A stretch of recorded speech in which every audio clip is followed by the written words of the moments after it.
We're live, plugged in, and I'm actually gonna grab. You know what? No, I'll just start with this. Gonna do some chipping, and we're gonna push the limits on this new setup here.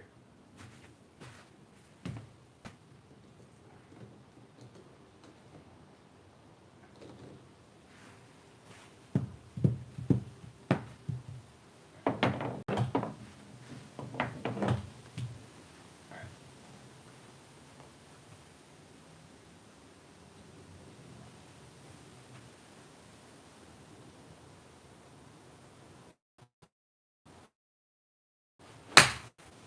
Okay.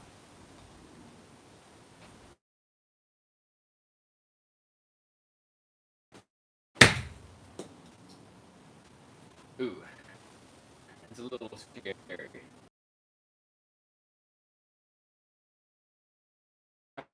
I think like it needs to be closer.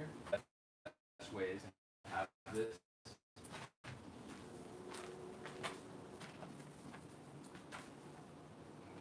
There needs to be no chance that it could get over the net or up against that. Which I feel like it's pretty much this. And if I have it like here, I mean, realistically, there's no way I'm going to hit the left side of the net. That's just not impossible. Yeah, so I really want to just be trying to. If I just hit it straight, you know, I couldn't pull one left if I wanted to. So I just need to cover that side more. I'm still figuring out the logistics of this.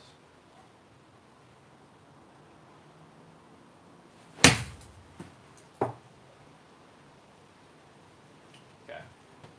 That does go kind of high in the net. It's not very good, but.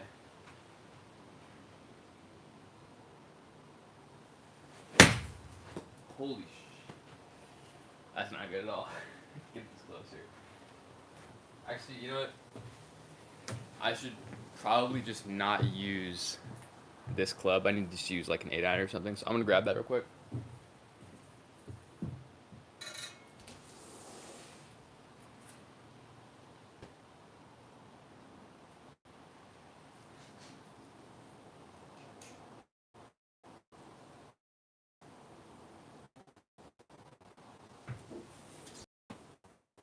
And yeah, we're just gonna basically be testing out what I got my 8-iron and can and can't do this net.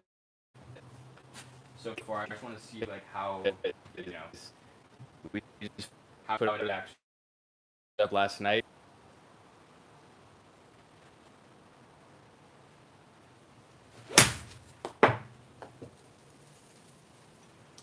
Yeah, so that is one of the things. The net throws the ball back, which isn't very good, but we're gonna get another net. It's actually coming in. I think probably it might even be here right now.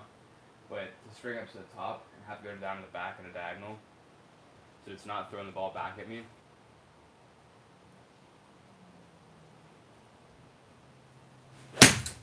Yeah, I mean it's not a problem. It's only a problem if it's like flying up onto the deck. This is an 8-iron, so I don't know what'll happen with like a 5-iron, but we're gonna figure all that out.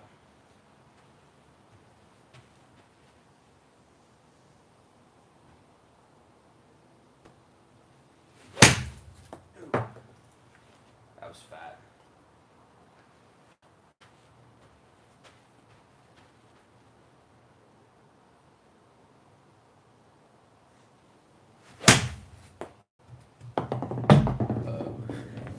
Oops.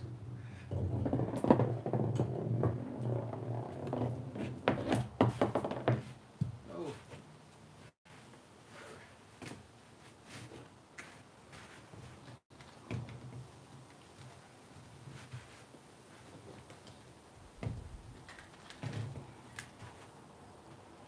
So for a little background, I used to come out here and do this every single day, like for literally like 3 months, and I would hit probably like 300 or 400 balls, and then my net got ripped, my old one, and I had to retire that routine, but we got a new one up, and I basically am planning to get back to that same routine and practice because when I used to do that, my ball striking was really really good, and it slipped as a result because I just don't get to practice very much. But the goal is to get back to that point where I can hit, 20 flush shots in a row without thinking about it.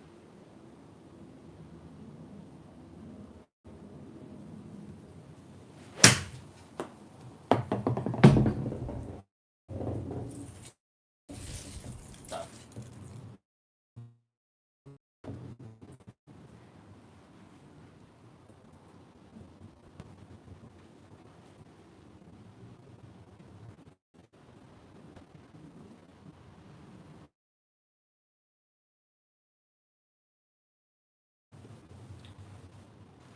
That's fat.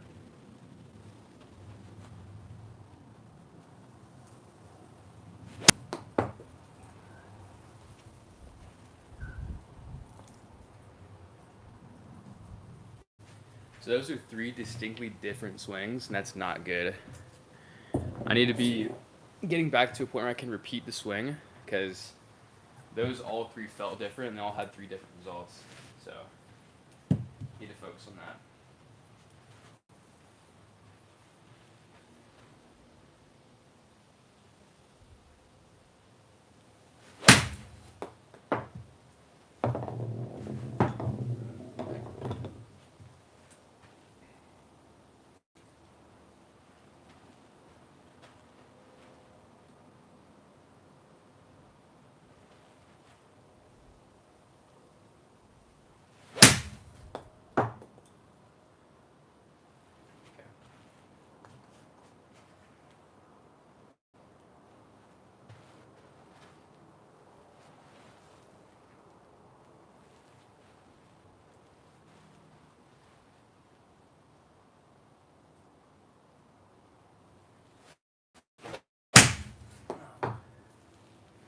Sitting these fat. It's not good. I'm already at 20% back. Okay, let me plug my phone in. I think the audio. No, sorry. This is. I should flip this. I'm not lefty. That would be sick. Dang. I forgot that it does this. When you have it on mirror, it flips the video. So I should flip it back because I don't want to. I don't want to be like misrepresenting. I'm not left-handed. I'm right-handed. I'm gonna flip the camera around, and we're gonna do this the right way.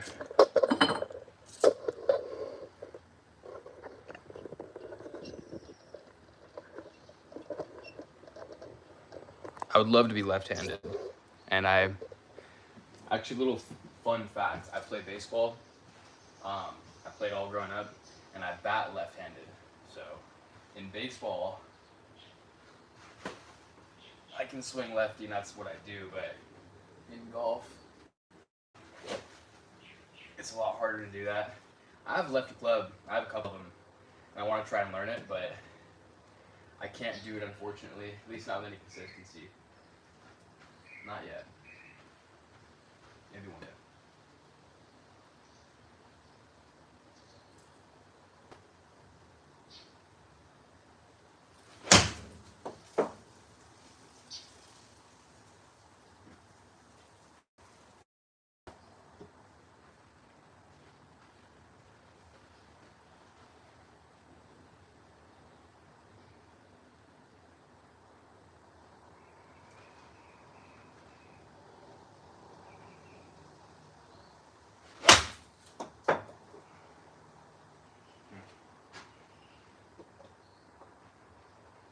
Kind of hitting these poorly. I'm not really getting like the meat of the club on them. It's hitting a little out towards the toe, but I'm also kind of just chunking or thinning these, so I need to get that figured out.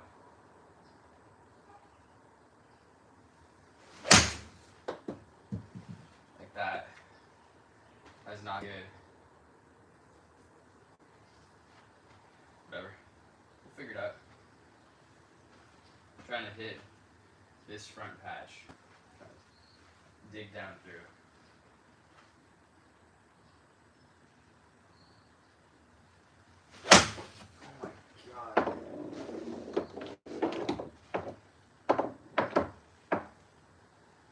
That's so bad. I topped it. It hurt my back, honestly. That's terrible. Alright, let's get back to it. Tried too much, just went down through it. There we go. That's what we like. That was pure.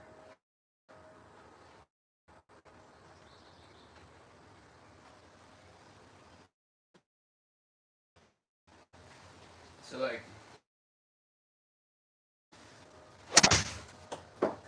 alright. I softly, like I'll still get the numbers that I expect and I'm used to, as long as I hit the ball flush. And even if I lose like 5 yards or so with each club, that's fine. Like I don't need to hit an 8-iron 180 yards. Like I don't need to do that. You know, 175 is more than enough. So what I'm trying, even 170. Like so, what I'm trying to do is really think about like when I get to the top, just like making sure that I'm not yanking it down. I'm just kind of letting it, and then you know, there's like less time in the swing that I have to be like perfect, because I'm not like having to stay in the grooves, letting it fall into the groove. So that's what I'm working on right now, where like I want to be able to let the club kind of fall for that brief moment in time, but I also want to make sure that I'm not just like letting it get like lazy, because that's what's happening right now. I'm just kind of letting my wrists fall, and so it's like this like weird little lazy shit. I don't want to do that. I want to have it be hopefully like this swing, where it's like firm.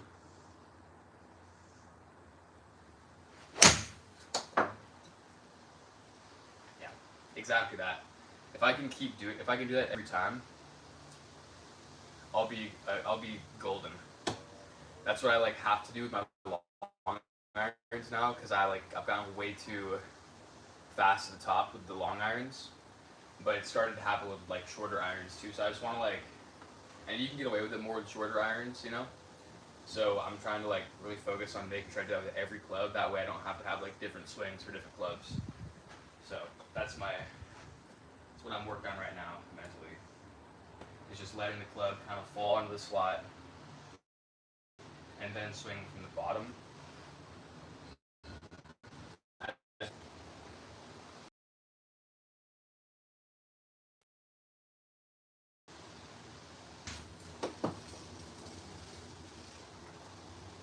that.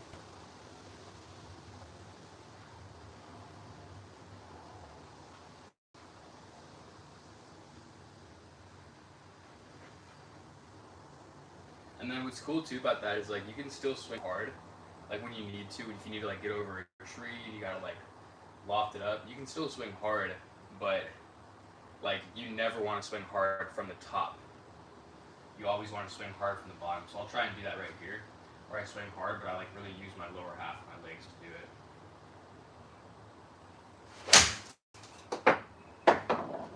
That's perfect. That's exactly what I want.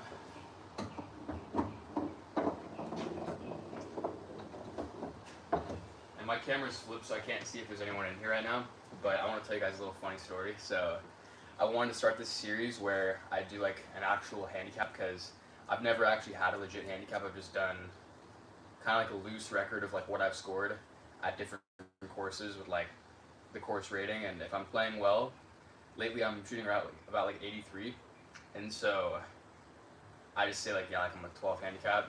It used to be the case a few months back that if I was playing well, I would be shooting like 81. So that's like where the handicap in my videos comes from. It's not from like actual GHIN, it's just, you know, what I'm scoring lately if I'm playing my better game. And so I wanted to start a series where I get my legitimate handicap.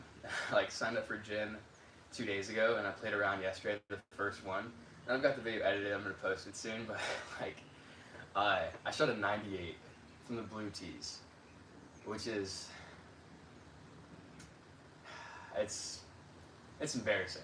It's tough. I'm gonna get torn up when I post the video. I absolutely know it, because like I said, I've been talking about how I'm like a 12 handicap, and I think I am. Honestly, I think I'm probably a little lower than that. But video I did for the series is just an absolute stinker around. It shows that when you're establishing handicap, and whether that's one thing that's gonna be kind of cool in handicap, it's really not about. It's obviously not about average. But we're gonna kind of get your success there. You know, it's your that like your 8 bet. Even if you're like okay, you're pro, you're pretty much learning whatever handicap. Even if you're like 5 and have a round like every single time, even the pros sometimes happens to everyone. Unless you're pretty much never gonna shoot 80s or lower. Shoot like an 88. That's something that's so disappointing, but whatever. Anyways, back to it. I'm gonna do now just straight up smooth swing. Still emphasize the same thing, just letting the club fall.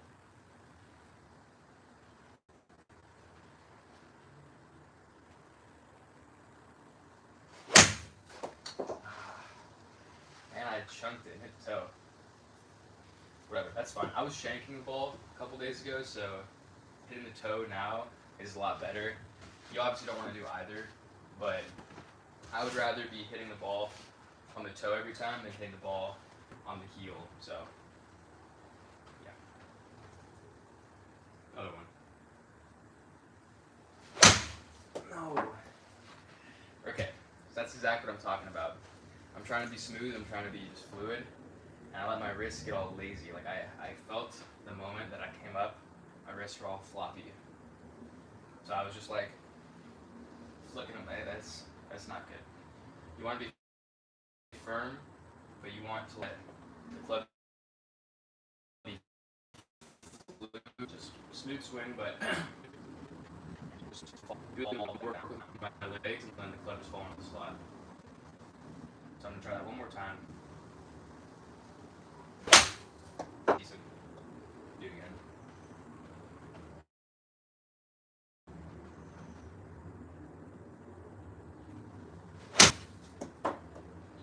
Still a little bit lazy on the wrists. That one time. It's funny. It's kind of hard to swing smooth when you're used to swinging like, you know, used to swinging full. Oh, damn it. I did it again, dude. I keep doing it. I keep letting the wrist just get like all shitty. It's not good.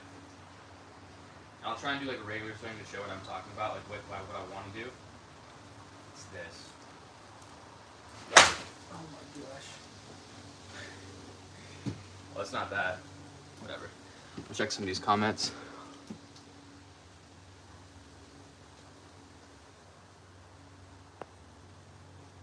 Have I sailed one over yet? Well, today's day 1, so no.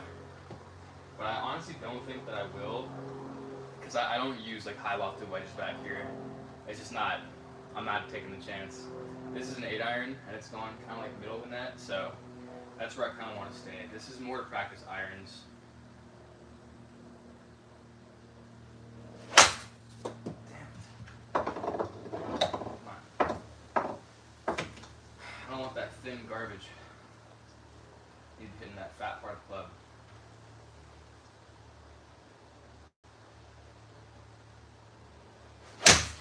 Like that. That's good. Dump out some more balls.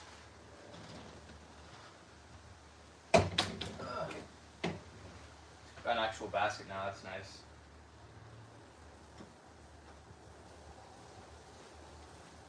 Alright. Let's keep it up.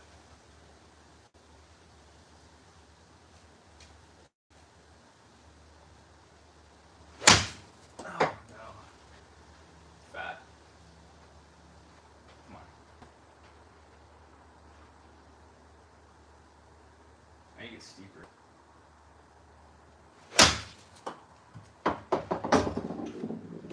No.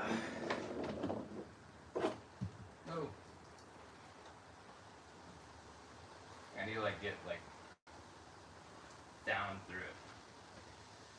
Okay.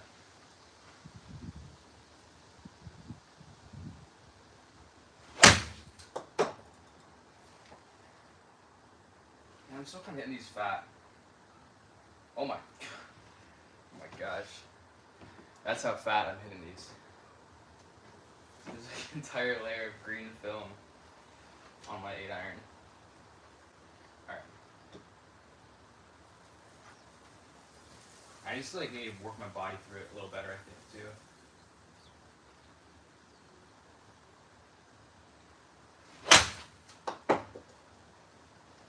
That was better, a little bit thin. So yeah, that's why I'm back here, is because like my swing lately is just, it's all over the place, you know, like I'll have some really good shots, but I like don't have that like consistent flush contact that I had back when I used to practice like this, so happy to get back to that.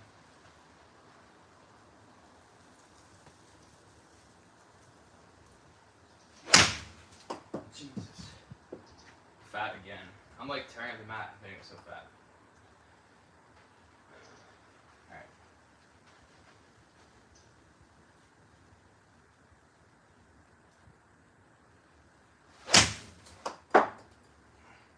That was pretty good. I'm swinging a little too hard though. There's always something to like be working on, so just gotta get my thoughts and my body in order. We'll be fine.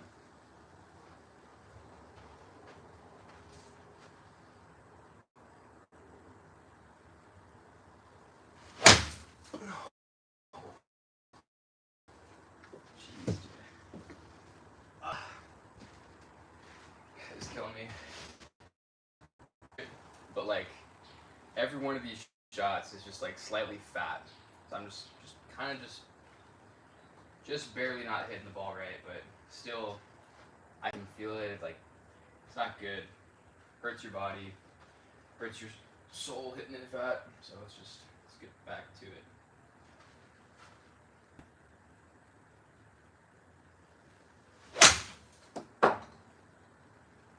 Okay, it's pretty good. Still a little thin, but we're not gonna be a stickler. I'm just gonna keep hitting.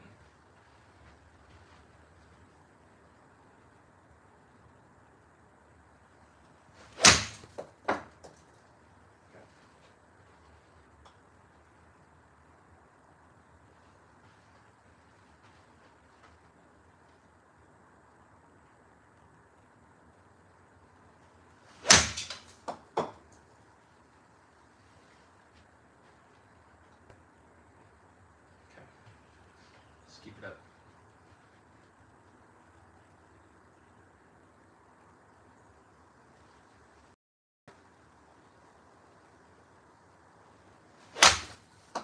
Oh, I was so thin. We're in a good little roll there. So yeah, what's crazy is like back when I used to do this, I had my old net and I used to practice all the time. I remember my favorite club was my 4-iron. And like, I literally, there was this one time that I was out here and I hit my 4-iron like flush. Like I don't mean like, oh, that was a little thin. I mean like, you feel it in your hand, you know, and it's totally flush. And I remember this one time I hit the 4-iron 44 times in a row, flush. 44 consecutive flush strikes. I had to pick up my balls. Like that's how many, and just keep going. Like that's how many, flush strikes I had in a row. It was crazy, and it feels so good to be able to do that. And I just don't have that anymore, which is funny because back then my short game was non-existent. I literally couldn't even chip. I would putt from off the green anytime I was like within like 10 feet of the green. I would putt through like tall rough, and so I didn't hit nearly as far back then. So it's funny because now the driving with me is like my biggest strong suit, and my chip is the and I hit are just like they're just not what they used to be. So it's kind of funny. I'm fortunate I didn't keep up with practicing, but that's why I'm getting back to it now, because I feel like if I can get back to that spot with my irons that I was like 6-7 months ago, there's no reason that I can't be a relatively complete player, which is a very exciting thing to think about, like given how I where I was back then and where I am now, and I really want to make that happen. So that's why we're back here. Trying to hit a fade.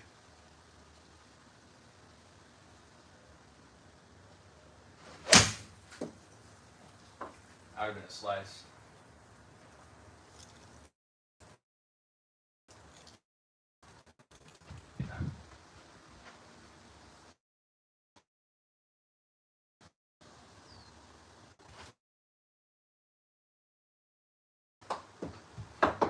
No. Over here.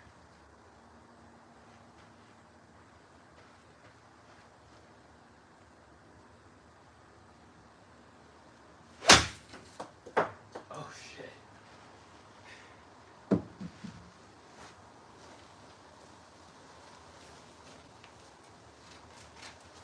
Oh no. I was pretty certain that wouldn't, be honest. It's kind of funny. I told my girlfriend, I was like, no, I don't think I'm undone without glue. And there it just did, so.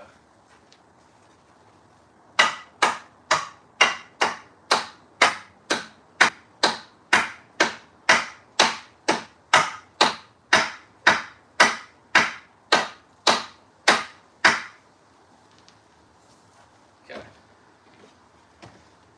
Problem hopefully solved. Okay. Honestly, I kind of want to get like a 5-iron because this 8-iron, I'm swinging real steep, it's starting to hurt my back, hitting the mat a bunch, so I'm gonna go and grab that. Yeah, just give me like 20 seconds. Oh, a little less, whatever.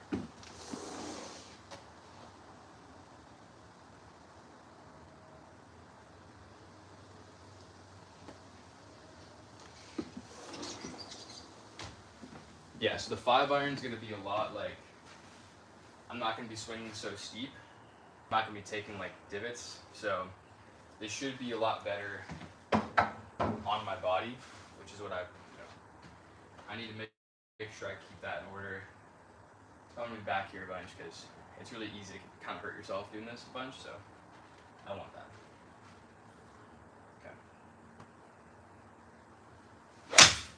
Oh, that's so good.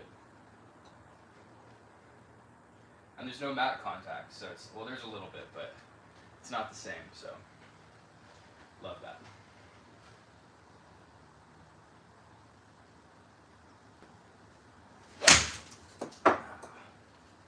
It's a little lazy wrists. All right, let's have a complete swing here.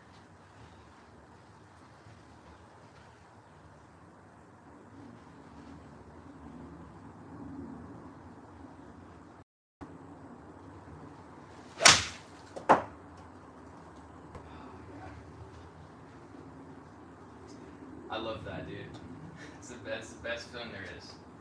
When you hit a ball just like dead on the bolts.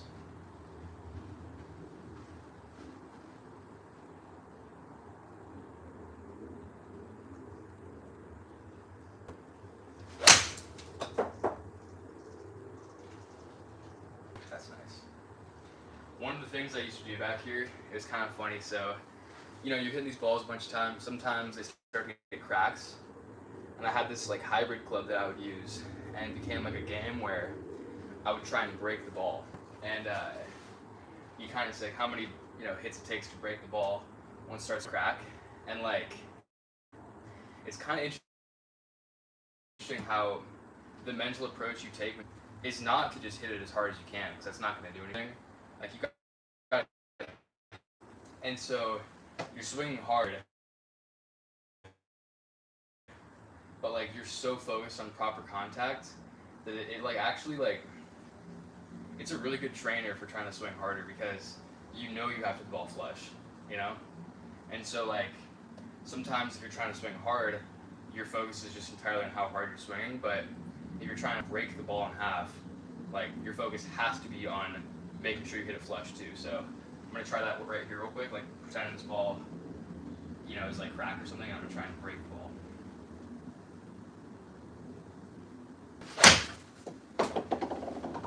Alright, so I need to do something about this mat. Come out here, it wouldn't slip, so I need to figure out something about how to not have that happen. But in the meantime, I'm just not gonna swing that hard because there's no need. But that was a solid shot, despite slipping like a whole. Try it one more time.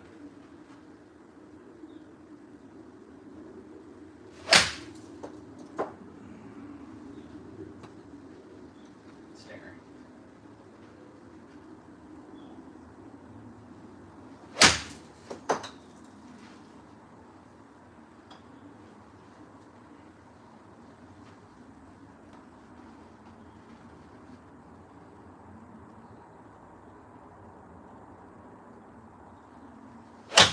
No.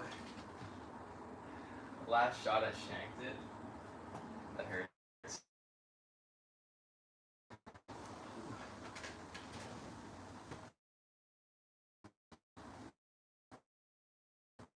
So yeah, fun stuff. I'm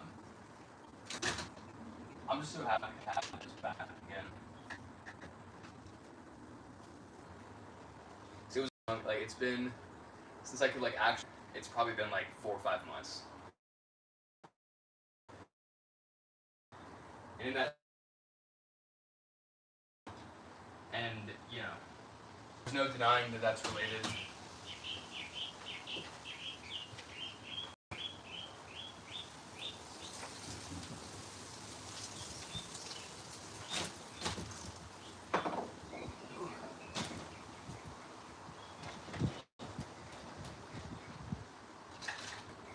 Alright, let's get back to it. I'm gonna check on this real quick.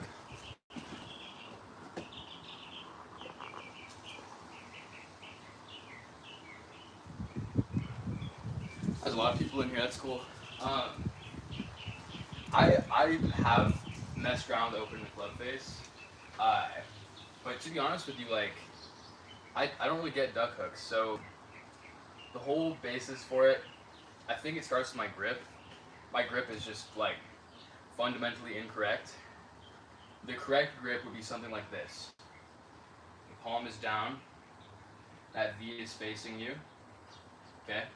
You want that shaft to be leaned, so this is probably like standard, this is a standard grip, right? And I understand like what the benefit is to this, and I'll try and swing here real quick.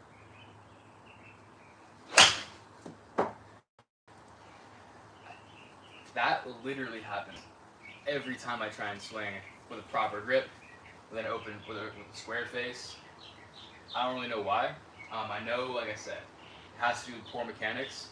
I don't know what exactly those are, but I've never gotten a coach. I've never had really money to afford a coach or lessons, and so when I started golfing, I came back here. I started swinging all the time, and then one day, I was like, what if, because the ball always goes right by like 30 degrees, what if I just start with my club face closed like 30 degrees, and then as I swing, I just open my wrists through the ball. And it was like the moment, like the first swing I ever took with that was like the most powerful swing I've ever had. It was the most flush contact, and the ball went to the right side of the net. And so I got on the range, and I was hitting these beautiful, powerful draws with every club. And I was like, you know what? I'm never turning back until I learn how to do it properly and how like have the time to practice it. But it's honestly worked so well for me, and I never have duck hooks unless like I get like honestly almost never. All my misses are to the right, so it's just a matter of making sure that I have the right angle set up at address, and the club face always comes back to square. You'll see this one's gonna line up right with that right stick or further right of that.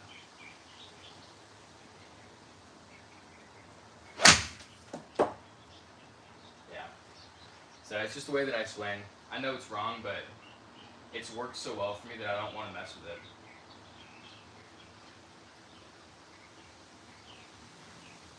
Even if I put it forward in my stance, I still have that same.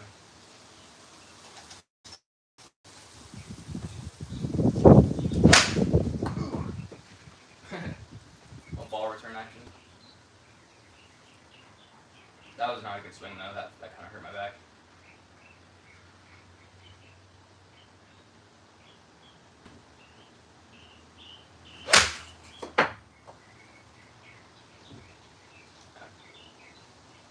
A little thin, whatever. Yeah, so that's my swing. It's not right, but it just works so well that I can't stop it.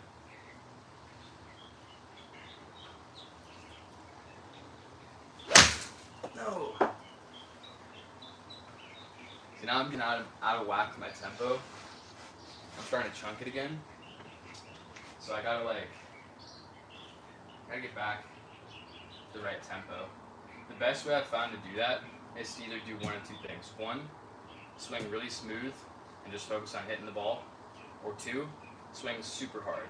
And both of those things kind of reset your tempo.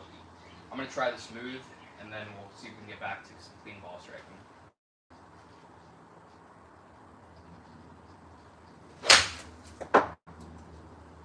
Yeah, that was pretty good. A little bit off the toe, but the tempo was nice. Swing felt smooth. So I'm gonna get back to that real quick. I'm just gonna hit one more like that.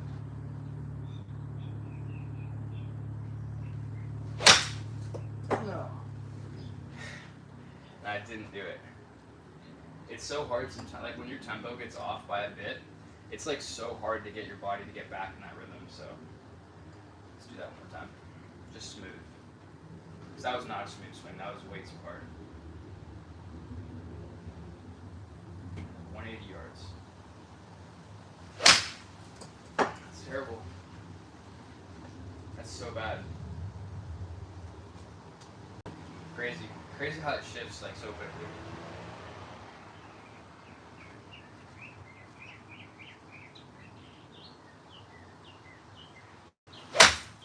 Not bad. It's not what I want though.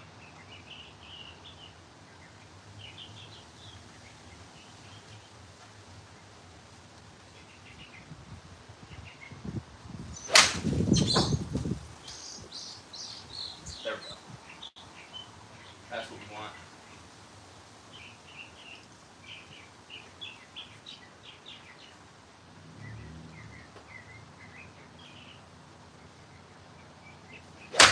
No! God damn it. That's what happens when you go too fast at the top. It's that whole thing I was just talking about. I can have 3 good swings in a row, and then one just is too fast and it screws everything up, so back to tempo. Smooth.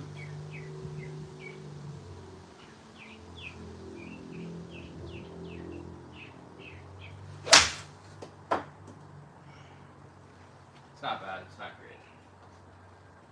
It's not flush, the most important thing though. Alright.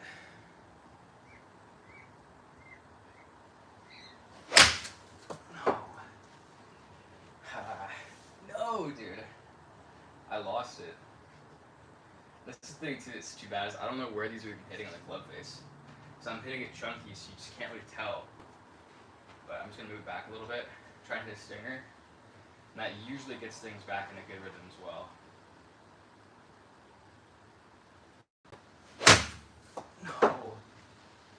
No, dude. I lost it. My tempo's gone. Ball striking's gone with it. Come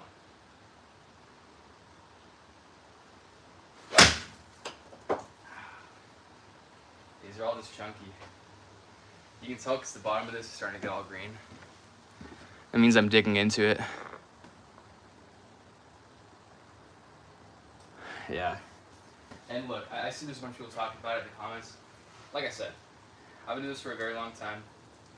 Well, not really. I've been golfing for a year, but I mean, like, I've been doing this kind of swing for such a long time that, like, I know what works and what doesn't for this kind of swing. And anytime that I've ever tried to, like, implement something that I read on YouTube, it's never worked. It's always done the opposite. So, like, I'm not interested in trying to, like, you know, trying to like overanalyze what's happening here because it only like makes things harder.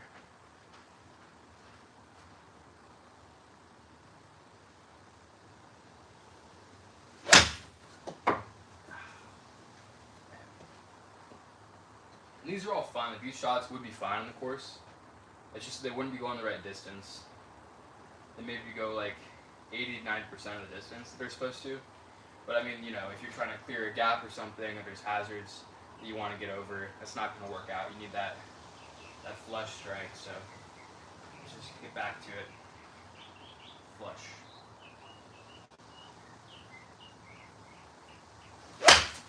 Oh, that's thin. This is tough, dude. It's real tough. Come on.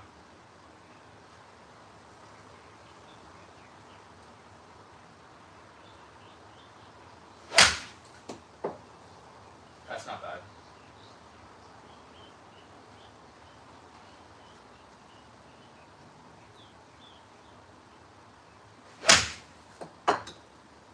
Okay. It's better. We're getting back to it.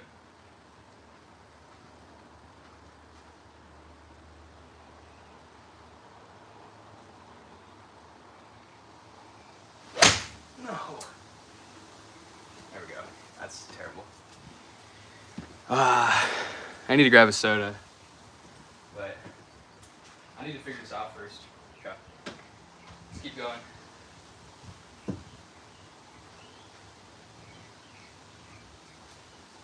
I gotta put it forward in stance. Open the face a little bit, try to hit a fade.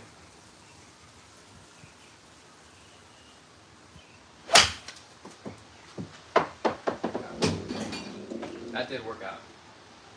That was the best contact I've had in a minute. Do that again. Just put it a little more forward. Open the face a little bit compared to what I'd normally do. Try and yank it left. Yeah, that's good stuff. One more time, then I should be able to get back to normal swing.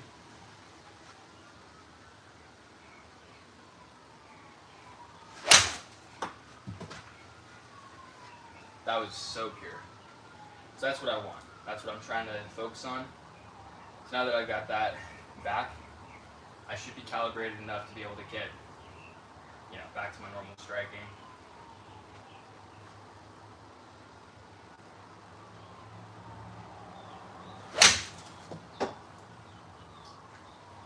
Yeah, that's what we like.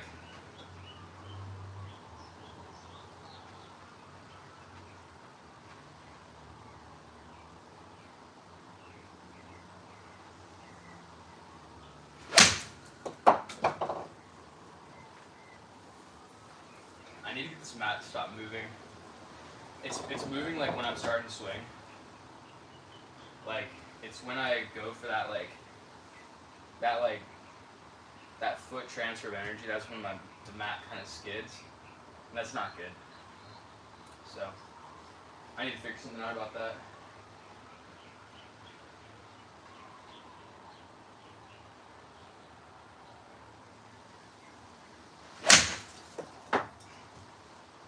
I'm also swinging kind of way too hard.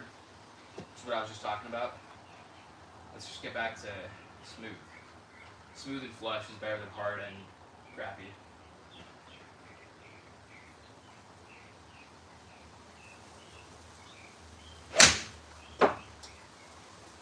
Okay. That was alright.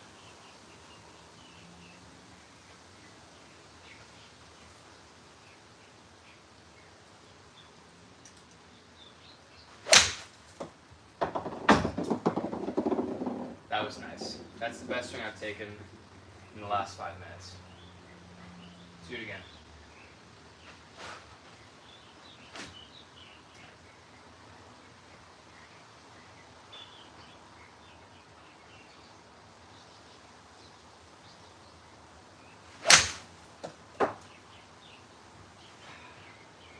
Nice. We're back. Well, maybe not. It feels like we're back.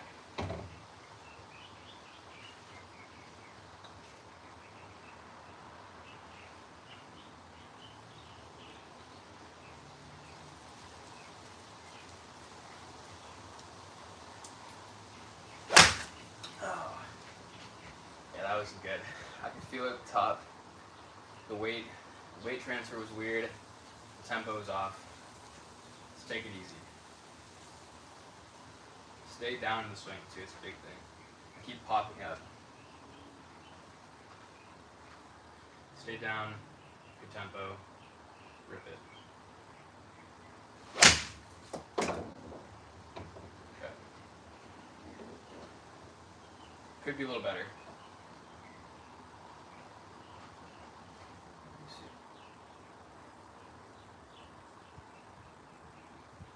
It's off the toe a little bit. It's not good.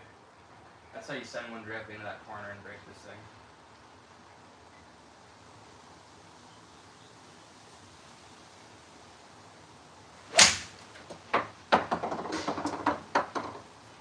That's perfect. That's what we want. Staying down in it. Use my weight effectively. Grind through it.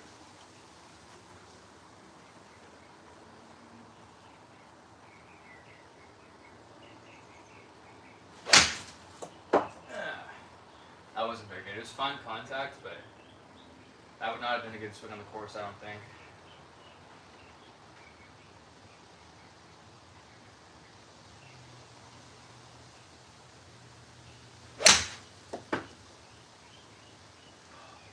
That was good. And that feels smooth too. That's like the main thing is, like I don't want to be finishing like, you know, obviously that's not it, but I don't want to finish like all out of whack and like off balance. I do want to be able to finish like with all my weight on my front foot and my weight balanced over that foot. I don't want to be like getting crazy with it. So let's think about that in this swing. Focus on being smooth and balanced.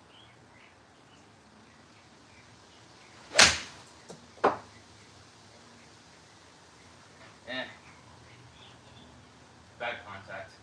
Happens.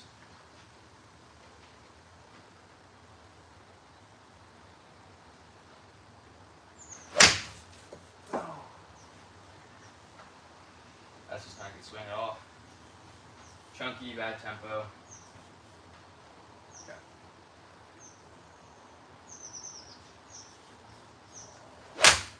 Okay. It's a little thin, but it's better.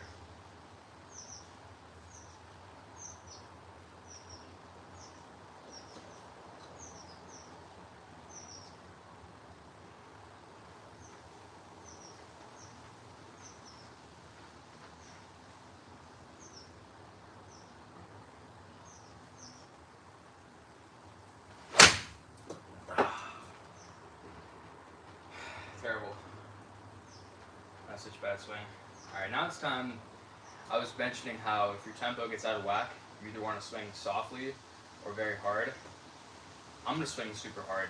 That's like, I need to get like my body moving correctly and stuff, so I'm going to swing super hard.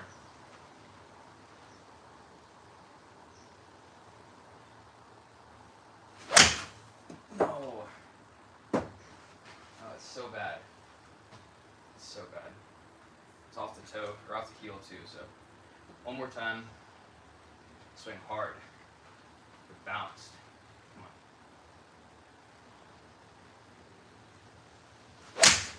on.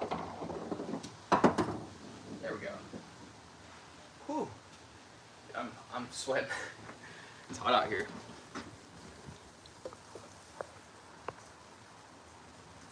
All right, cool. I'm gonna hit these last 4, and then I'm gonna go get a soda and kind of answer some questions. So if you have any questions at all, please drop them down. I'll answer all of them in the next couple of minutes here when I get it finished up.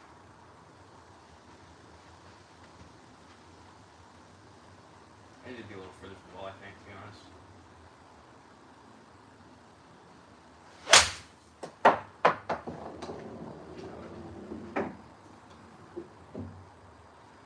I'm gonna hit a stinger.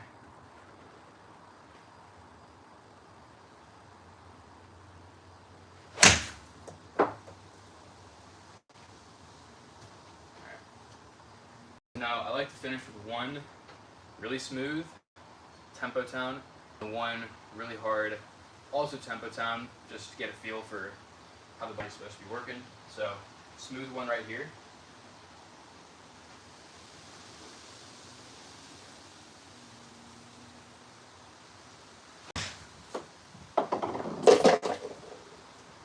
That's beautiful contact. And now a hard one right here.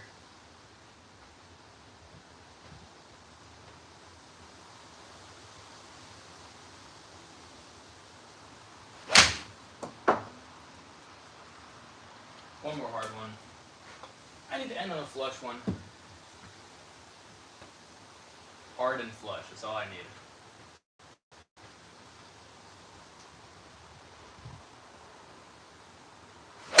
No. Felt this thing move so much. Alright. Come on. Hard and flush.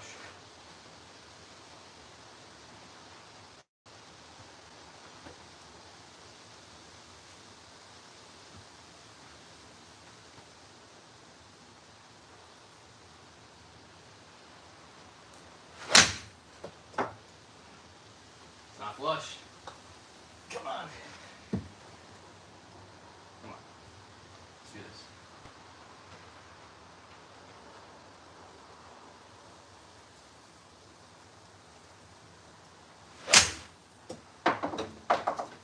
There we go.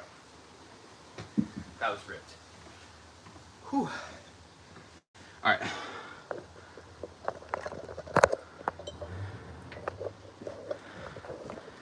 Okay. Now it's time for questions. I'm just gonna come in here, crack open a soda, and talk about some things. But, dude, I'm so happy to have that net back. It's been a dark several months. Whole lore in the comments might take a while. Yeah, I mean, I'm not gonna go through the entire thing. I'm just wanting to answer some questions that are maybe recent, but I'll take a peek and see what you guys have been talking about. And then I gotta get to work, unfortunately. But, I mean, what a great session.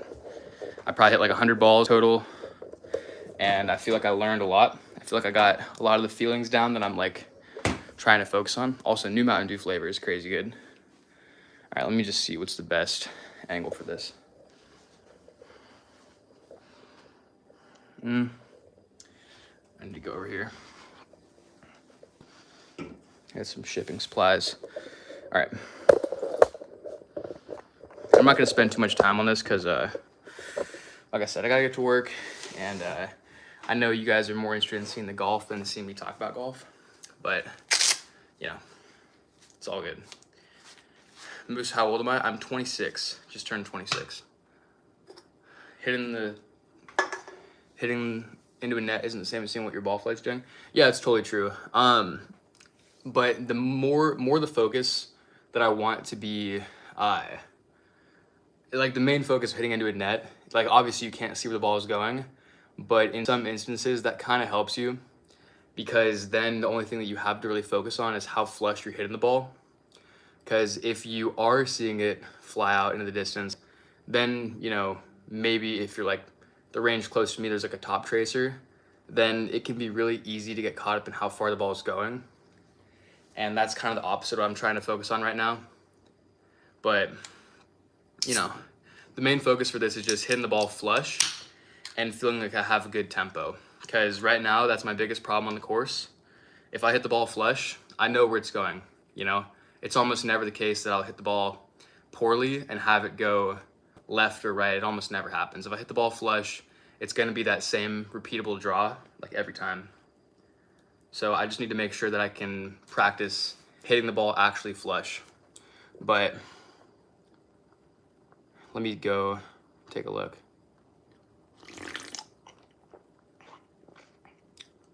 Oh, that was tons of, this is a heated debate in here. Oh, wow.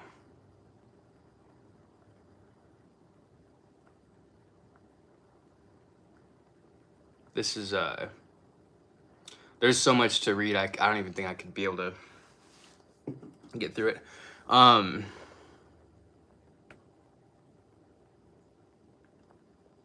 So, okay, that's funny. Like, so Peter, right? Fast name, anyone. Here's the thing, right? And this is where I feel like we have a bit of a misunderstanding, is that like you're only seeing what I post, and so you're not really getting the full scope of like what this last year has been like. And so you said, you know, when you try something that doesn't work right away, you probably give up and say it's not for me too soon. And I disagree entirely, because when I first started playing golf, my girlfriend's dad, he was a scratch golfer. He passed away, unfortunately, in the last year, and like that was, I'm not even gonna get into that, but he was a scratch golfer at one point in his life, and he was probably around like a 4 or 5 handicap when I started golfing, and he was almost 60, so his game wasn't, you know, what it used to be, but he had the best fundamentals, and he had probably the best fundamentals and the best mental approach to the game of anyone that I've ever played with by far. And he really, really, really hated how I switched my mechanics, but I didn't always used to hit like that. I tried to use the correct grip and the correct everything. I would do the correct grip. I would make sure to hinge the wrists. I kept my left arm entirely straight the entire time. I did all of the things that you're quote unquote supposed to do, and it was because of him. And so I did those things for the first like 3 straight months of golfing, and like progress was slow, but it was happening. And then I'm not even joking, like one day, just messing around, when I did this closed club face thing, it was okay, this is the best way I can describe it. When I started hitting balls into this net, I would hit maybe 2 out of 5 balls flush, like flush, 2 out of 5. And when you hit a ball in my old net, if you hit a ball that wasn't flush, it would get stuck in the back of the net. But if you did hit it flush, it would bounce off to the front of the deck. And so I would hit 30 balls at a time with each club, and I would hit maybe 12 of them flush. Excuse me. So I'd have to go digging in the net for like the other 18 balls.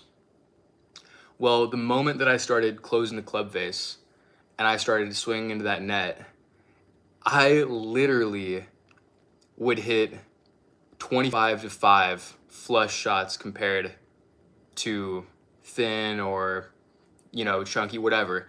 And it's like, the reason why that happens, I personally believe, is because that grip and that address allows me to swing like a baseball bat, which is what I grew up my entire life doing.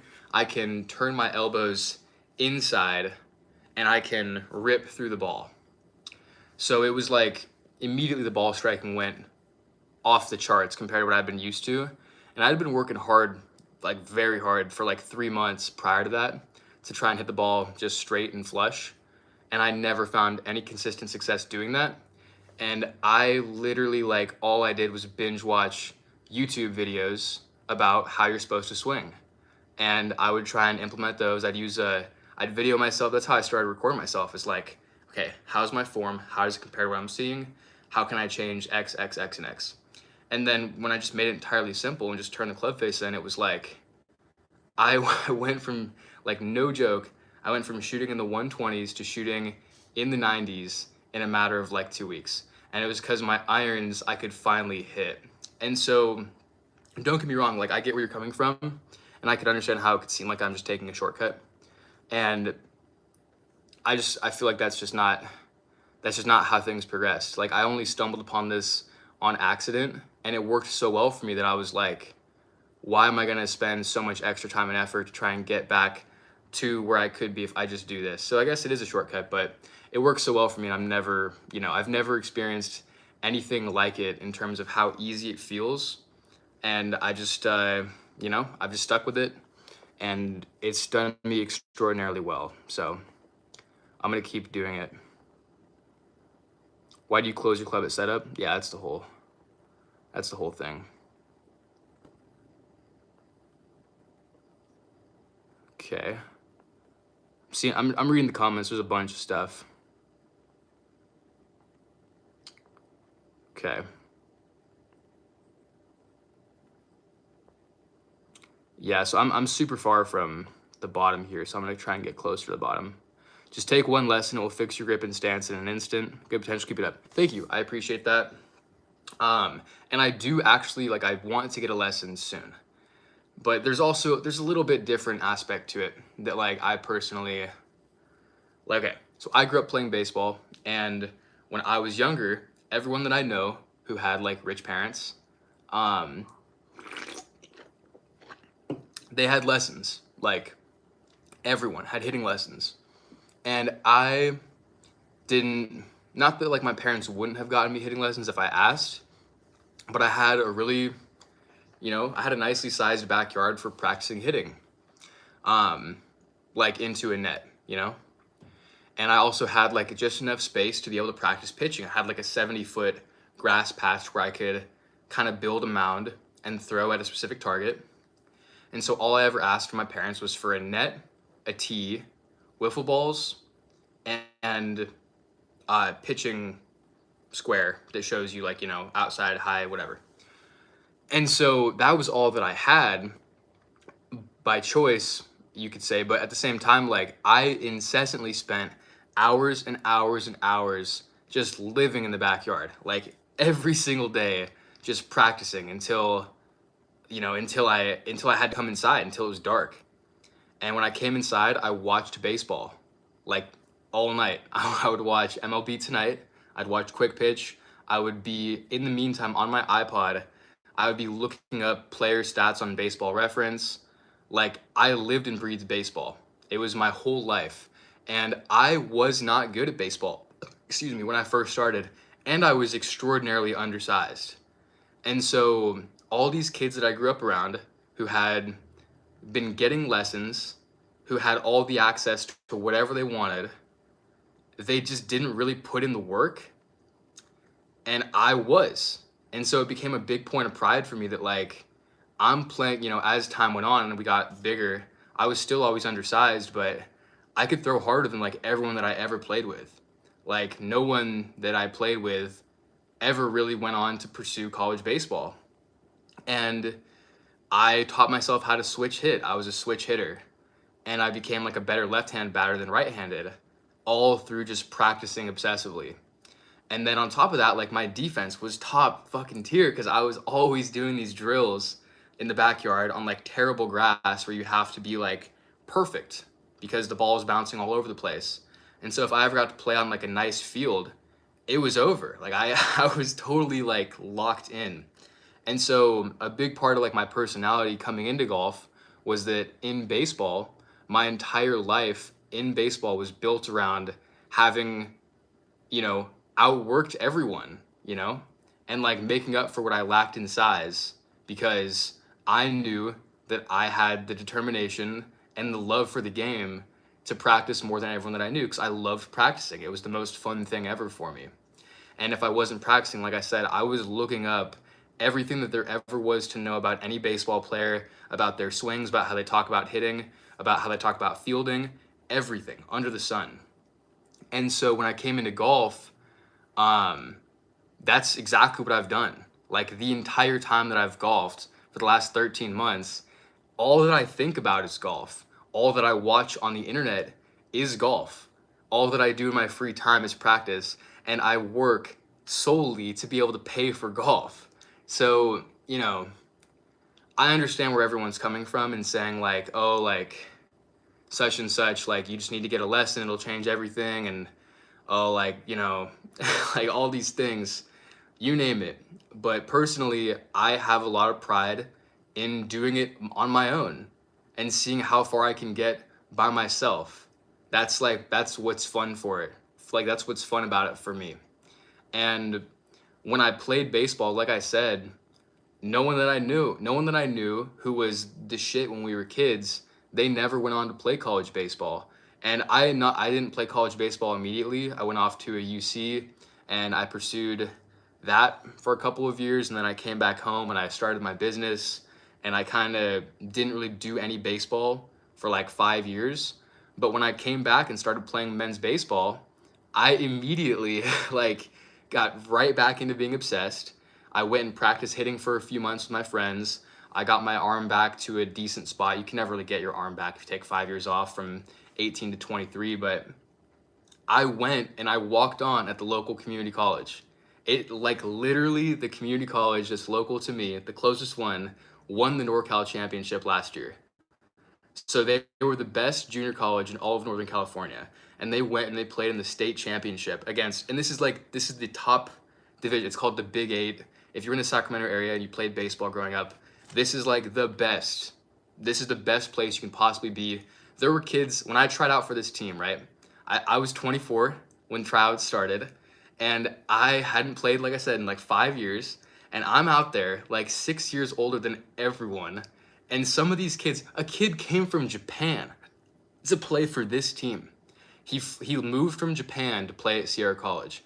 There were like multiple kids who came and moved from out of state because they've been recruited, and one of them didn't even make the team. This kid who moved from Idaho, he got cut, and I made the team after, like I said, being out of the game for 5 years, being as rusty as you possibly can be, and still being undersized.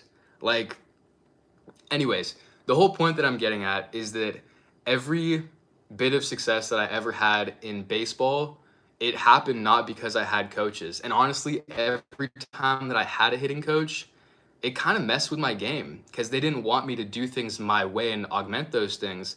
They wanted me to do things the right way, which was their idea of the right way. And like, I've spent my entire life doing this. So like, who's to say which is the right way if, if like maybe something that works for someone else may not work for me. And that was kind of how baseball went. And yeah, so all the coaches that I talked with, like, they didn't even care. Like, they didn't even want me to switch hit. They were like, well, if you're going to switch hit, that means you have to put in twice the amount of work to get better because you have to do both sides of the plate. And that makes perfect sense, like, for sure. But it's like, I want to do that. Like, I want to put in twice the time and twice the work. That's why, like, this is my whole life. This is what I love to do. And so every hitting coach that I ever saw wanted me to stop hitting righty.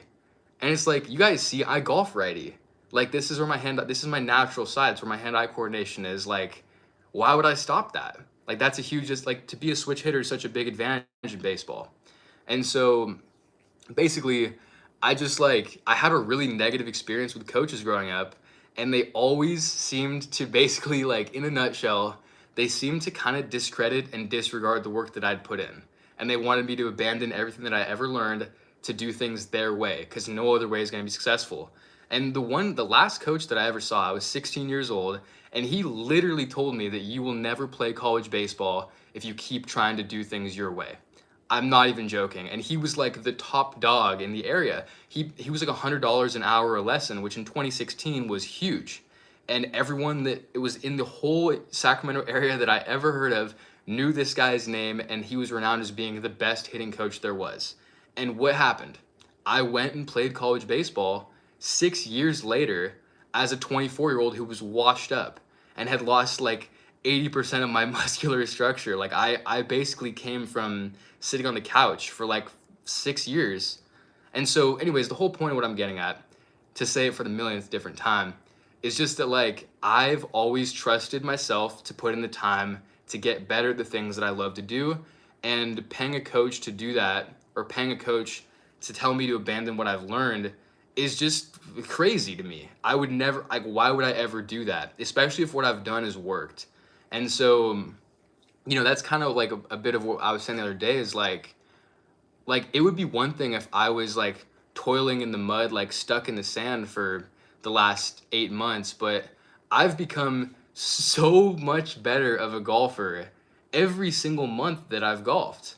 And it's because I've been putting in way more time than anyone that I know by a mile, because I'm obsessed. And because I don't just put in the time doing it, I put in the time outside of golf to just obsessively watch how to get better at golf. I listen to golf podcasts when I drive. I watch golf videos for like 4 hours every night. I watch videos for like 4 hours every day on the couch. And in between that time, I'm practicing, And so that's how I view it, is like, I'm obsessed with this. And like I said, I want to see how far I can get on my own. And I just honestly do not trust a coach, no matter who they are, because in baseball, it was one thing. I'd been doing it my whole life, and I knew generally my way around the mechanics of baseball, and I knew what was right and what was wrong. And so if someone kind of had a bit of if someone had an objection to the way that I did something, I had the experience to know, like, well, there's a certain reason that I do this that actually is like,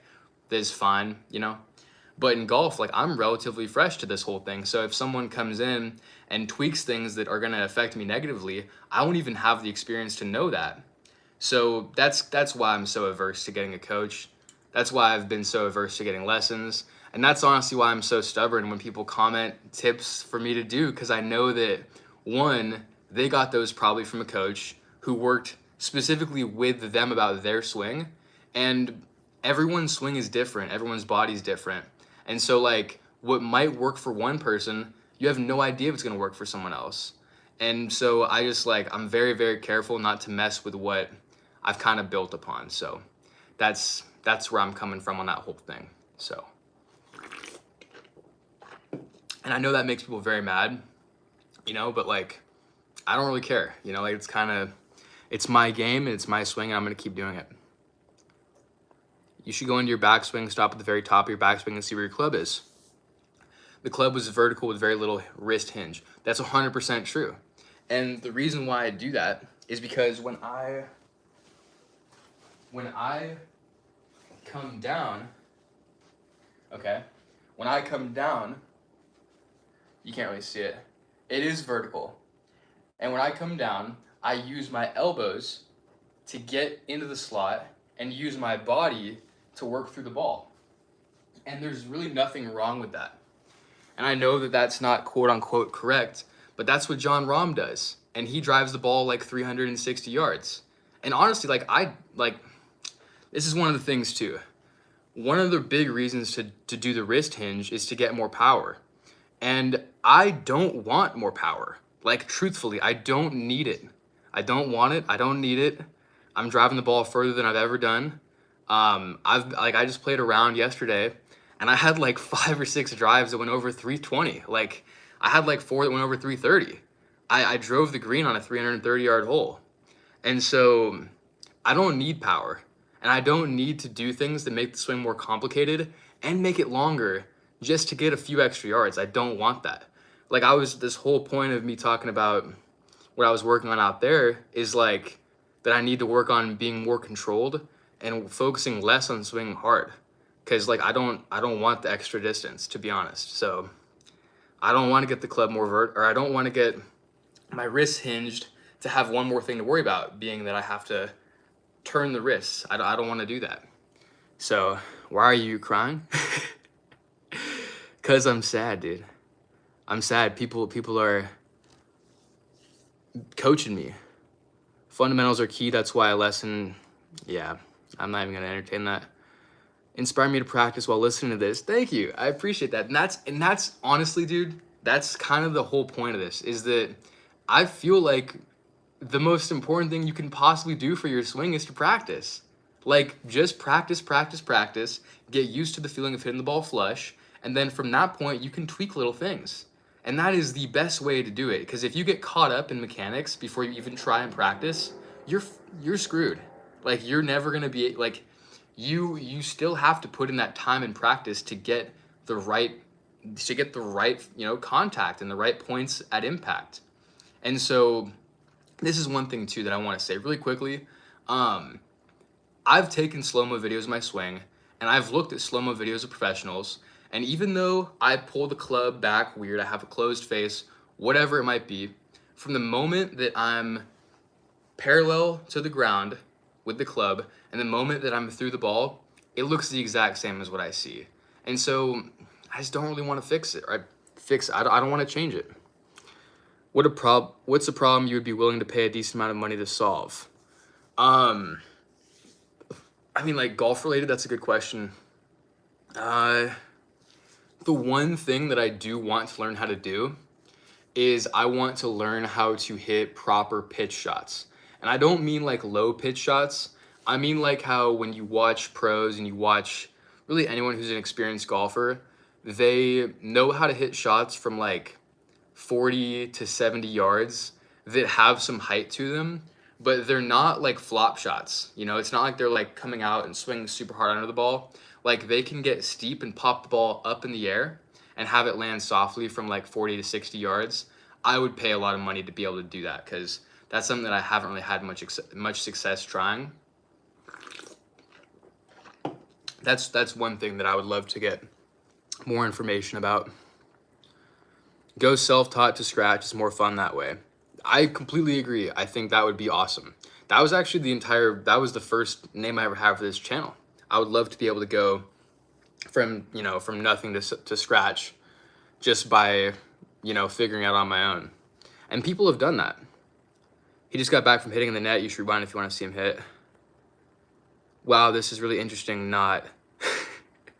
You went from 128 to 98, but to get to 78, you're going to need some help. Okay, so that's the thing. Like, this is funny. So when I was talking about how I went from the 120s to the 90s, that was when I was going from my 3rd month of golf to my 4th month of golf. I'm now in my 13th month of golf, and I consistently shoot in the low 80s. So like, you say to get to 78, I'm gonna need some help, and that's just not true. All I need is time and time to practice, because like, I shot an 81 in my 9th month from a course from the tips at 7,000 yards, okay?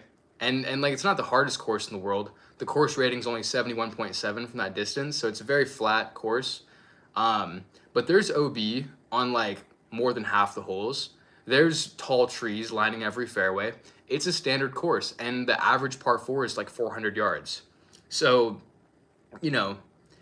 maybe I'm not like a great golfer, but like at the same time, like I've been golfing for 13 months, and I just shot a 38 like on the front 9 like 5 days ago at a course that's very difficult, probably the hardest course in the entire Sacramento area. And so, you say that to get to 78, I'm gonna need some help, and I just honestly don't agree with you. I think the only thing that's standing in the way of me shooting in the 70s right now is the fact that I've been golfing for 13 months. No one that I've ever read about, except for Greg Norman, no one that I've ever read about has shot in the 70s within relatively a year of starting golf. It seems to be that it hasn't ever happened from what I've read.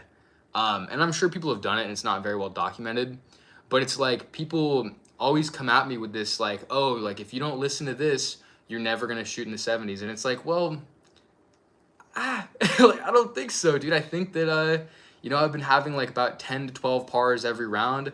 I've been having a couple birdies around, but like recently what's been happening is that I'll have 10 to 15 holes that are amazing, and I'll have, 4 or 5 holes where maybe I hit a drive out of bounds, maybe I 3-putt, maybe I have a bad chip, maybe I chunk an iron, and maybe all those things happen at once on one particular hole, and I card a quad. It happens. And lately, that's kind of happened on a bunch of my good rounds where, like, I had a round recently where I shot an 83 with 3 triples. 3 triples to shoot an 83. And so I had a round where I had a round where I had 10 pars, a birdie, 2 bogeys, and wait a minute, no. I had 11 pars. So, okay, I had a round recently where there were 4 holes where I combined for 10 strokes over par. And then the other 14 holes I was 1 over to shoot an 11 over 83. And every single one of those holes where things fell apart, I know exactly what happened. And that's what I focus on when I practice. And so that's kind of like, that's where I'm coming from with this, where I know what I have to practice, and I do it every day for hours. And that's how I'm going to get into the 70s. Not by getting a coach to come in and completely restart everything that I've ever done. That just doesn't make any sense to me, to be honest. And like I said, it would make sense if I was like totally lost, totally stuck. But like for the most part, I know what's holding me back. And when I get to a point where I'm no longer improving at all, then I'm gonna get a coach, or I'm gonna get someone to come in and take an outside look. Random, but you have a warm smile, that's all. Thank you very much. That's very nice. Those are flighted wedge shots? Sort of, because I hit flighted wedge shots, and those are cool, but I'm talking about the opposite of flighting it. I'm talking about getting the ball up in the air. That's what I like really want to get focused and dialed in on. Sending a spooky pumpkin for the golfing vibes. Thanks, pumpkin. I'm pretty sure a lot of people have shot a 70s round within their first year of golfing, but very, very few people have ever gotten scratch handicap in first year. Yeah, that's true, and I agree with that, but I don't really think a lot of people have shot in the 70s in their first year. from what I was reading about, like, and from what I've put out on the internet, like, okay, this is a great example. When I shot the 81, it was my 9th month, and I posted that scorecard on Reddit, and 50,000 people saw that post, and I had like over 100 comments, well over 100 comments, and the majority of them basically were all these people saying, well, one, they hadn't broken 90 in their first like 5 years, so I must be lying, or two, like, you know, like basically every single comment in some way or another was saying, well, I haven't done this, I don't know anyone who's done this, therefore you're lying. And there were hundreds of people who said that, and there wasn't one single person who said, yeah, like, fair enough. like no one. And so I really don't think a lot of people have shot in the 70s in their first year. I would really, really, really, like, I feel like it's probably close to maybe 1 in a million people who golf have shot in the 70s in their first year. If you think about it, the amount of people who've broken 80 in their lifetime is like 1%. So like 1 in 100 people have shot below 80 who play golf. And that being said, the amount of people who've done it in 1 year, that has to be like 1/100th of that 1%. So, you know, 1 in 100 times 1 in 100, I guess 10,000. Broken 80 is probably 5-10%. I mean, I don't know. We should look it up, because I disagree. I don't think it's that many people. I'll put it this way. I've been playing now for 13 months. I play with tons of random people, and I have only ever seen, I've played like probably 250 rounds, and I've only ever seen someone break 80, legitimately break 80 3 times.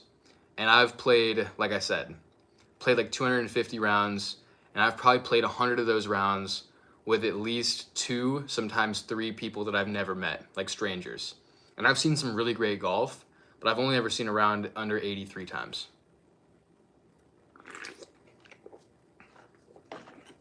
Honestly though, I kind of want to get back out there and hit some more shots, because, you know, I'm getting hyped talking about it, and I want to go hit some more balls. So I'm gonna bring the soda out there, and I'm gonna hit some more shots real quick, but I can't be live for that much. Less than 5% consistently break 80. Oh, I'm sure. I bet it's closer to 2%, to be honest. My numbers are probably off by a lot, but what I'm getting at is that to break 80 in your first year is like, that's a very, very, very rare thing. I didn't do it. I didn't break 80 my first year. I came super close a bunch of times. I just totally choked. So, you know, it is what it is. But I'm gonna grab my shoes and I'm gonna get back in the backyard, because this is yeah, this is getting me fired up.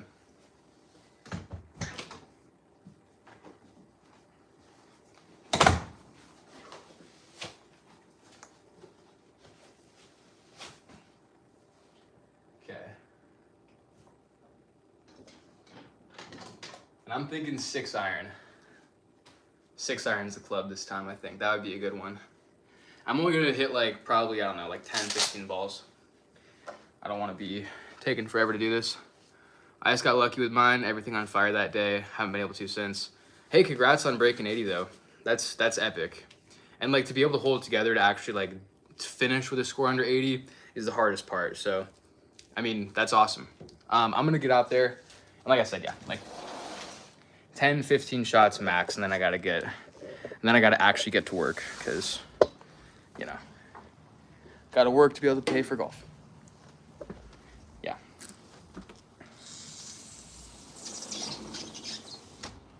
All right, let me get the setup.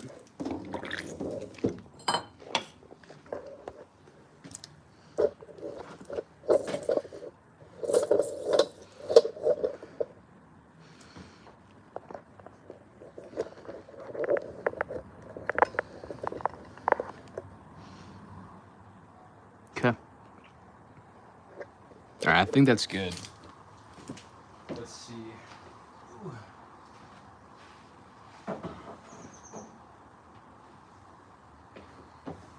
Honestly, I probably should have the 8 iron some more. But we'll do some work with the 6 iron, and that should be pretty good. Ooh.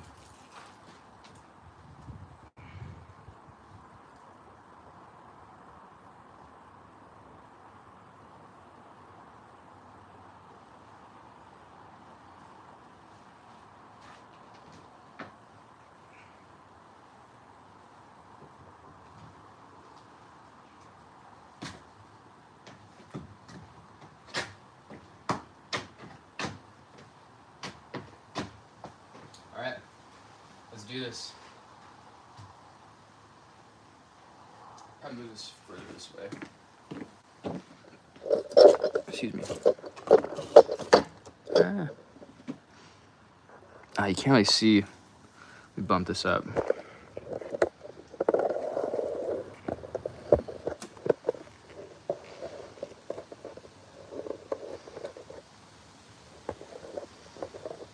All right.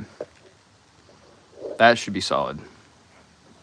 That should be like a good angle too. All right, let's go.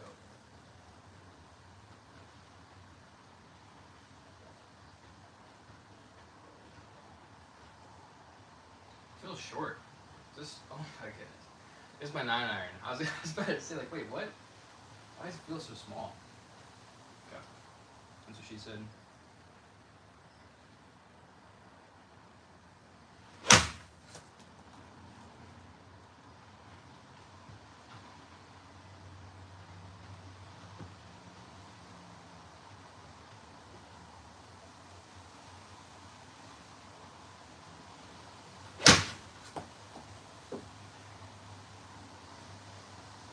Cool.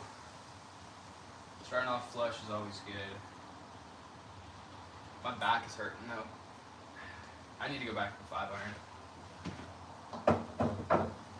I've been swinging the club a bunch the last like 4 or 5 days. I was like already sore. So if I like keep hitting the mat a bunch with like these higher lofted clubs, I'm not gonna be able to swing tomorrow. So 5 iron it is. Finish.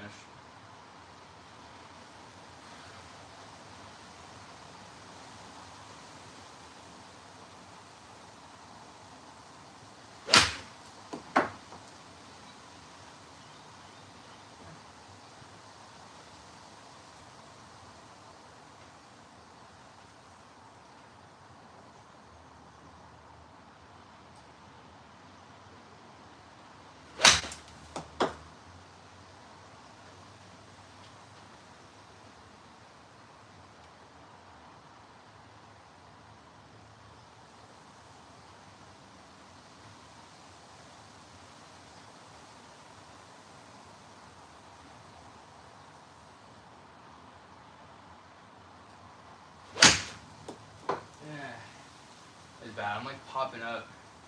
I'm popping up and I'm compensating by like throwing my hands further at it because I'm like chunking. But I'm also not down in my body, so I need to focus on staying down in it right now.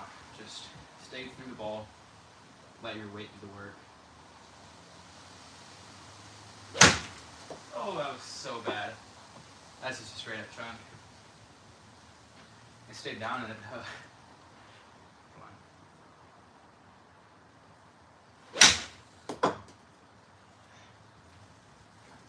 That was good.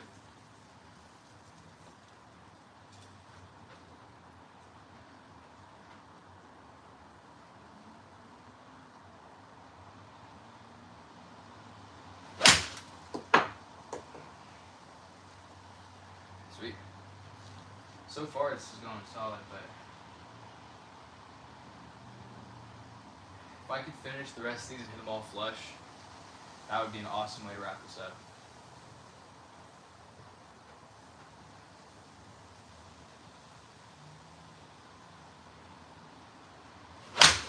No. Get that one thin.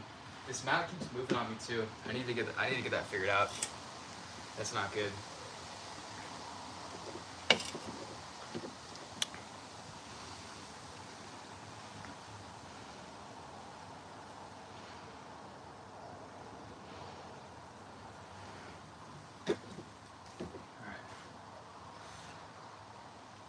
I do get sore from swinging a lot, but it depends on like, it's all about endurance, right? So back in the day, I'll make this quick. So back in the day, I used to play baseball. That was my thing. And I was big on trying to throw 90 miles an hour. That was like the goal for the longest time. And the way to do that is by doing long toss. You want to be throwing the ball full force every single day if you can, but you're not supposed to throw the ball every day. But the thing is that the reason why people say that is because most people don't throw the ball enough to have the endurance to throw it every day. And so I made sure that I threw every single day. And I would throw like hundreds of balls every day for like probably the entire time I was in high school. And so because of that, I could throw all the time.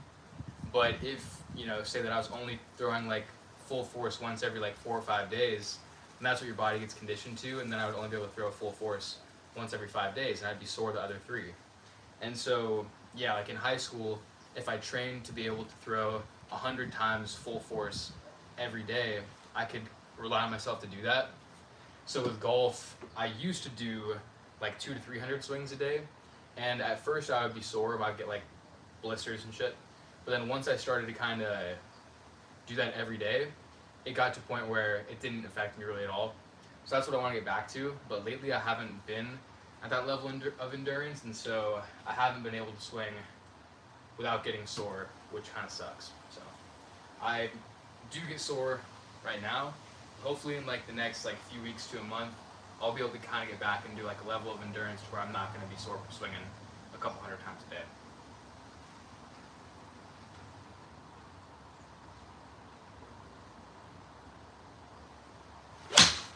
Oh my goodness. That's the hosel.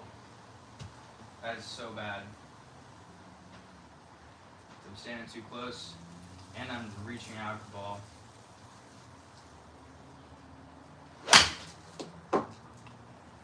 There we go. I feel like that happens when I like get too much like too shallow. If I like focus on like actually going down through it, it almost never happens. But when I'm like chopping into it, that's when the hosel comes into play. So something to think about swinging like a golf club, not a baseball bat.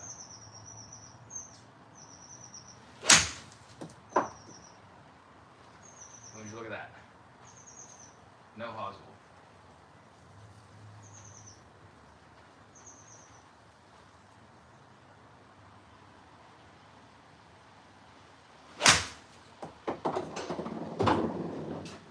Sweet. It's all pure.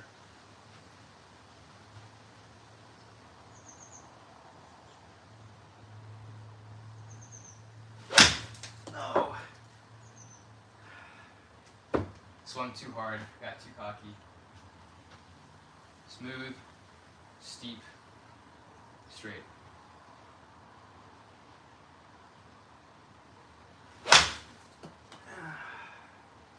That was neither of those three things. Come on.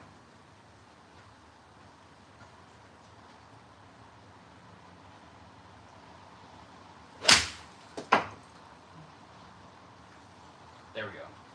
Alright, so like I said earlier, a good way to think about practice is trying to break a ball in half. This ball has a big crack in it, so I'm going to try and break it in half.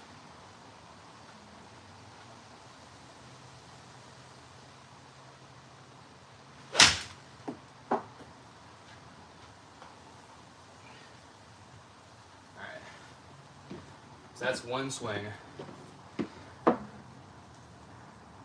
And I'm going to see what happens if I swing a couple more times.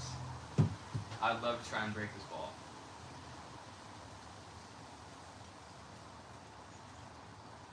I was also with a hybrid, so that's a lot more ball speed, but I'm just curious.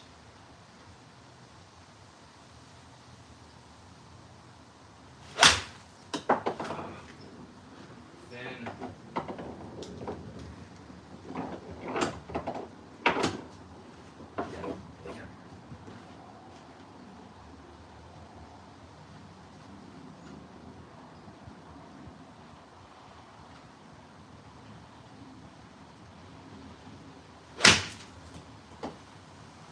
that's fat. This isn't working out. Alright, come on. Chop into that fucking bitch.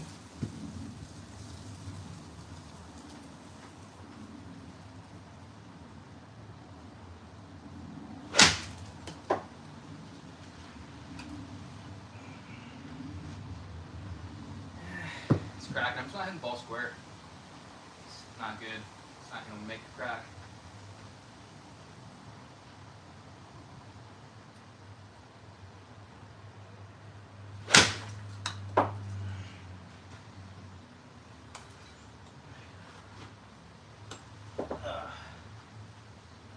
yeah, this isn't working. I'm just not hitting the ball very well. So I'm gonna do one more, pretty much until I hit the ball flush. And then I'm gonna wrap this up, because like I said, I gotta get to work. But finish flush.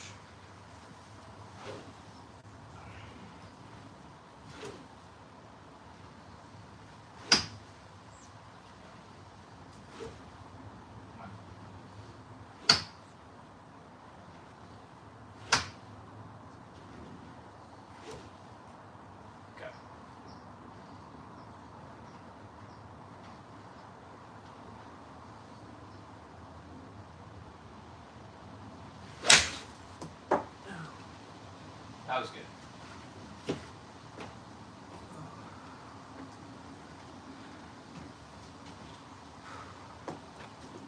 Cool.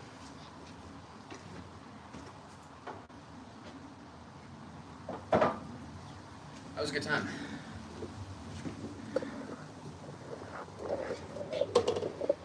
Alright, let's see what's going on in these comments.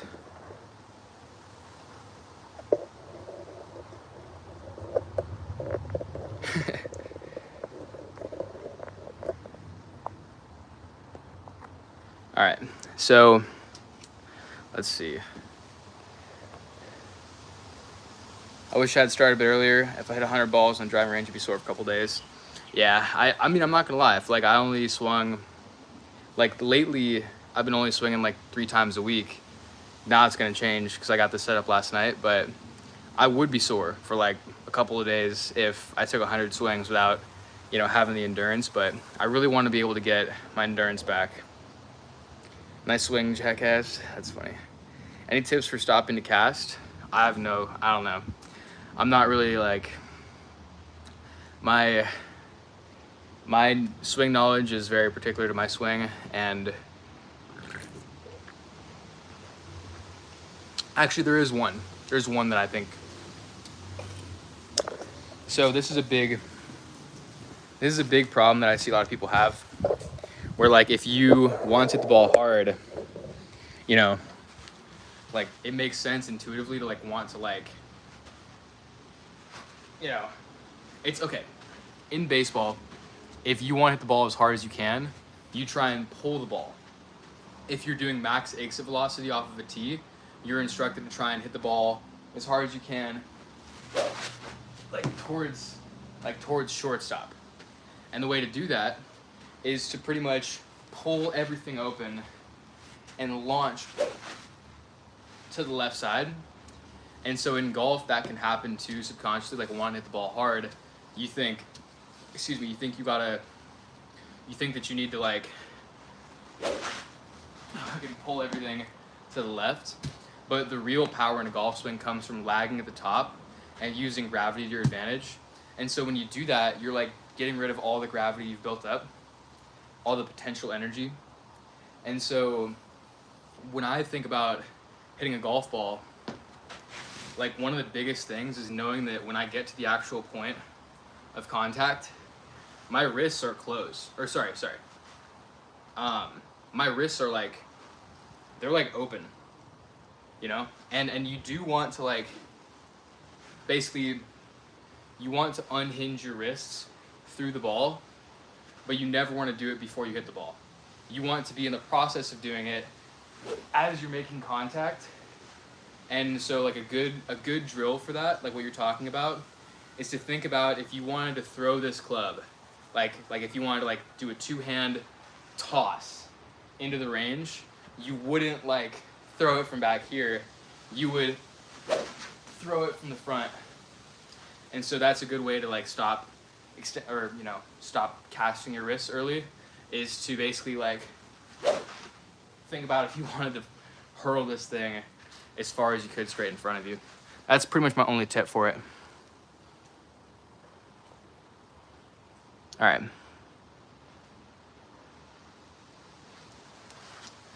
Yeah, dropping arms for rotating can help too. But you just want to think about like having your elbows and your midsection all connected to your hips. And if you can kind of do that, it keeps you inside the ball. It keeps your wrists set in a good position. And then You can stop yourself from casting your hands. But like I said, I'm not really a big swing coach guy. I just know, you know, relatively what works for me and what I've worked on.